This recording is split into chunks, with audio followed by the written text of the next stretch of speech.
ओम श्री गणेशाय नमः। स्वागत है आपका हमारे चैनल पर। आज के इस वीडियो में हम आपको सुनाएंगे आषाढ़ मास की संकष्टी चतुर्थी व्रत की कथा। आषाढ़ मास की संकष्टी चतुर्थी का व्रत किस दिन रखा जाएगा, चंद्रोदय का समय क्या रहेगा और राहु काल का समय क्या रहेगा, आइए पहले आपको ये बता देते हैं। तो देखिए, चतुर्थी तिथि का प्रारंभ होगा 14 जून शाम को 3:46 पर और चतुर्थी तिथि की समाप्ति होगी 15 जून शाम को 3:51 पर। उदया तिथि के अनुसार गणेश चतुर्थी का व्रत 14 जून 2025 शनिवार के दिन किया जाएगा। अब चूंकि चंद्रमा को अर्घ्य देना होता है तो चंद्रोदय व्यापनी चतुर्थी तिथि हमें प्राप्त हो रही है 14 जून शनिवार के दिन। इसी दिन व्रत रखा जाएगा। 14 जून शनिवार के दिन चंद्रोदय का समय रहेगा रात्रि 10:07 पर और राहु काल का समय रहेगा सुबह 9 बजे से 10:30 बजे तक। राहु काल के समय में आप कोई भी पूजा पाठ या दान पुण्य जब तक न करें। और अब सुनते हैं संकष्टी गणेश चतुर्थी व्रत की कथा। पार्वती जी ने गणेश जी से पूछा, हे वत्स, आषाढ़ कृष्ण चतुर्थी अत्यंत ही शुभदायिनी मानी जाती है। आप उसका विधान बताइए। इस मास के गणेश जी का क्या नाम है और उनकी पूजा किस प्रकार करनी चाहिए? गणेश जी ने उत्तर दिया, माता, पूर्व काल में इसी प्रश्न को युधिष्ठिर ने पूछा था और उन्हें भगवान श्री कृष्ण ने जो उत्तर दिया था वह मैं आपको बतला रहा हूँ। आप ध्यान से सुनिए। भगवान श्री कृष्ण ने कहा, हे राजन, गणेश जी की प्रीतिकारक विघ्न विनाशक पुराण इतिहास में वर्णित कथा को कह रहा हूँ, आप सुनिए।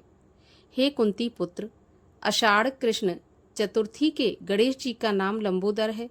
उनका पूजन जिस प्रकार से पहले गणेश चतुर्थी में किया है वैसे ही करना चाहिए। हे महाराज, द्वापर युग में महेशमती नगरी का महीजीत नामक राजा था। वह बड़ा ही पुण्यशील और प्रतापी राजा था। वह अपनी प्रजा का पालन पुत्र के समान करता था, किंतु संतान विहीन होने के कारण उसे राजमहल का वैभव अच्छा नहीं लगता था। वेदों में निसंतान का जीवन व्यर्थ माना गया है। यदि संतानहीन व्यक्ति अपने पितरों को जल दान देता है तो उसके पितृगण उस जल को गर्म जल के रूप में ग्रहण करते हैं। इसी ऊहापोह में राजा का बहुत समय व्यतीत हो गया। उन्होंने पुत्र प्राप्ति के लिए बहुत से दान, यज्ञ आदि कार्य किए, फिर भी राजा को पुत्र की उत्पत्ति नहीं हुई। जवानी भी ढल रही थी और बुढ़ापा आ गया था, किंतु वंश वृद्धि नहीं हुई। इसके बाद राजा ने विद्वान ब्राह्मणों और प्रजाजनों से इस बारे में परामर्श किया। राजा ने कहा, हे ब्राह्मणों और प्रजाजनों, हम तो संतानहीन हो गए। अब हमारे मरे के बाद क्या गति होगी? मैंने जीवन में तो किंचित भी पाप कर्म नहीं किया, कभी अत्याचार द्वारा धन संग्रह नहीं किया। मैंने तो सदैव प्रजा का पुत्रवत पालन किया और धर्म आचरण के द्वारा ही पृथ्वी पर शासन किया। मैंने चोर डाकुओं को दंडित किया, इष्ट मित्रों के भोजन की व्यवस्था की, गौ ब्राह्मणों का हित चिंतन करते हुए शिष्ट पुरुषों का आदर सत्कार किया। फिर भी हे ब्राह्मणों, मुझे अब तक पुत्र न होने का क्या कारण है? विद्वान ब्राह्मणों ने कहा, महाराज, हम लोग वैसा ही प्रयत्न करेंगे जिससे आपके वंश की वृद्धि हो। इस प्रकार कहकर सब लोग युक्ति सोचने लगे।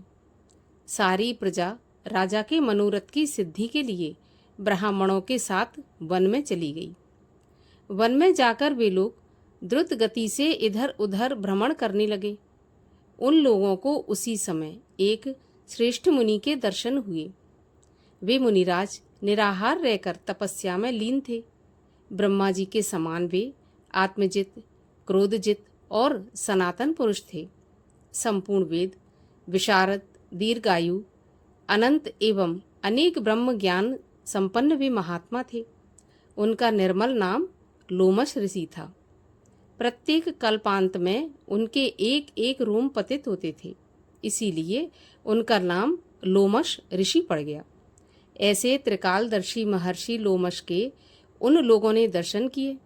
सब लोग उस तेजस्वी मुनि के पास गए। उचित अभ्यर्थना एवं प्रणाम आदि के बाद सभी लोग उनके समक्ष खड़े हो गए। मुनि के दर्शन से सभी लोग प्रसन्न होकर आपस में कहने लगे कि हम लोगों को सौभाग्य से ही ऐसे मुनि के दर्शन हुए। इनके उपदेश से हम सभी का मंगल होगा। ऐसा निश्चय कर उन लोगों ने मुनिराज से कहा कि हे ब्रह्म ऋषि, हम लोगों के दुख का कारण सुनिए। अपने संदेह के निवारण के लिए हम लोग आपके पास आए हैं। हे भगवान, आप कोई उपाय बताइए। हे भगवान, आप जैसे महात्मा को पाकर हम लोग किसी अन्य व्यक्ति से क्या कहें। आप ब्राह्मण एवं ऋषियों में श्रेष्ठ हैं। आपसे बढ़कर कोई दूसरा पुरुष नहीं दिख रहा। महर्षि लोमश ने पूछा, सज्जनों, आप लोग यहाँ किस कारण से आए हैं? आपका क्या प्रयोजन है? मुझे स्पष्ट रूप से कहिए। मैं आपके सभी संदेहों का निवारण करूँगा। मैं आपके कल्याण की भावना रखता हूँ। तपस्वियों की तपस्या केवल परोपकार के लिए ही होती है। प्रजाजनों ने उत्तर दिया कि हे ब्राह्मण, हम लोग जिस महान कार्य की सिद्धि के लिए यहाँ आए हैं उसे सुनिए। हम महिष्मती नगरी के निवासी हैं। हमारे राजा का नाम महीजीत है। वह ब्राह्मणों के रक्षक, धर्मात्मा, दानवीर, शूरवीर एवं मधुरभाषी हैं। उन राजा ने हम लोगों का पालन पोषण किया है, लेकिन ऐसे राजा को आज तक संतान की प्राप्ति नहीं हुई। हे भगवान, माता पिता तो केवल जन्मदाता ही होते हैं, किंतु राजा ही वास्तव में पोषक एवं संवर्धक होता है। उसी राजा के लिए हम लोग ऐसे गहन वन में आए हैं। हे महर्षि, आप कोई ऐसी युक्ति बताइए जिससे राजा को संतान की प्राप्ति हो, क्योंकि ऐसे गुणवान राजा को कोई पुत्र ना हो, यह बड़े दुर्भाग्य की बात है। हम लोग परस्पर विचार विमर्श करके इस गंभीर जंगल में आए हैं। उनके सौभाग्य से ही यहाँ हम लोगों ने आपका दर्शन किया। हे मुनिवर, किस व्रत, दान, पूजन आदि कर्म का अनुष्ठान कराने से राजा को पुत्र होगा? आप कृपा करके हमें ये बताइए। प्रजा की बात सुनकर महर्षि ध्यान मग्न हो राजा के उपकार के लिए सोचने लगे। महर्षि लोमश ने फिर कहा, हे ब्राह्मणों, आप लोग ध्यानपूर्वक सुनो। मैं संकटनाशक व्रत को बता रहा हूँ।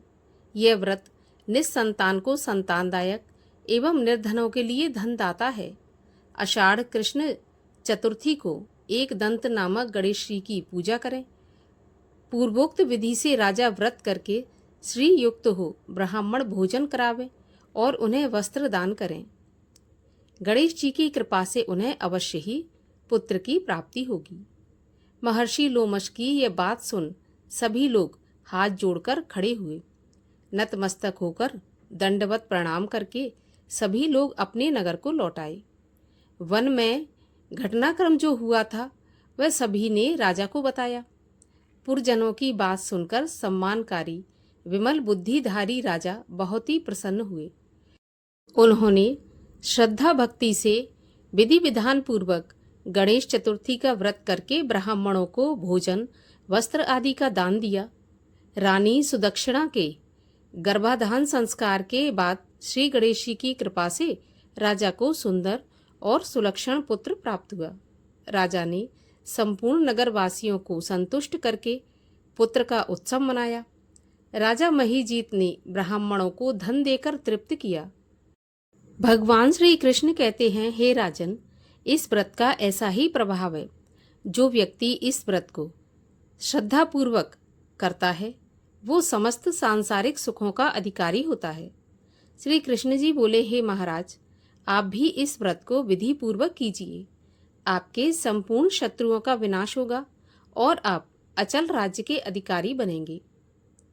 हे भूप शिरोमणि युधिष्ठिर, जो पुरुष इस व्रत को करते हैं वे चाहे एकांत सेवी ऋषि हों अथवा विद्वान, उन्हें निर्विघ्न रूप से पुत्र आदि की प्राप्ति होती है।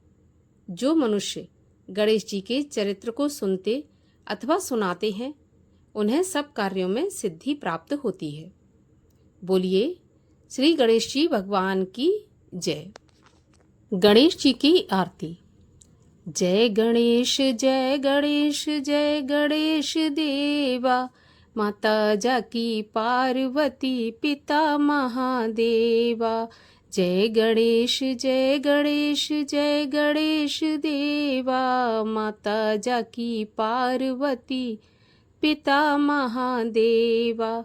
एक दंत दयावंत चार भुजाधारी, मस्तक सिंदूर सोहे मूस की सवारी। पान चढ़े फूल चढ़े और चढ़े मेवा, लड्डुओं का भोग लगे संत करे सेवा।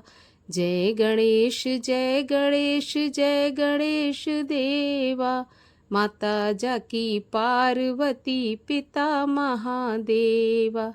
अंधन को आँख देत कोढ़िन को काया, बांझन को पुत्र देत निर्धन को माया। सूर श्याम शरण आए सफल कीज सेवा, माता जाकी पार्वती पिता महादेवा। दीनन की लाज रखो शंभु सुतवारी, कामना को पूरा करो जाऊं बलिहारी। जय गणेश जय गणेश जय गणेश देवा, माता जाकी पार्वती पिता महादेवा। जय गणेश जय गणेश जय गणेश देवा, माता जाकी पार्वती पिता महादेवा। बोलिए गणेश जी भगवान की जय।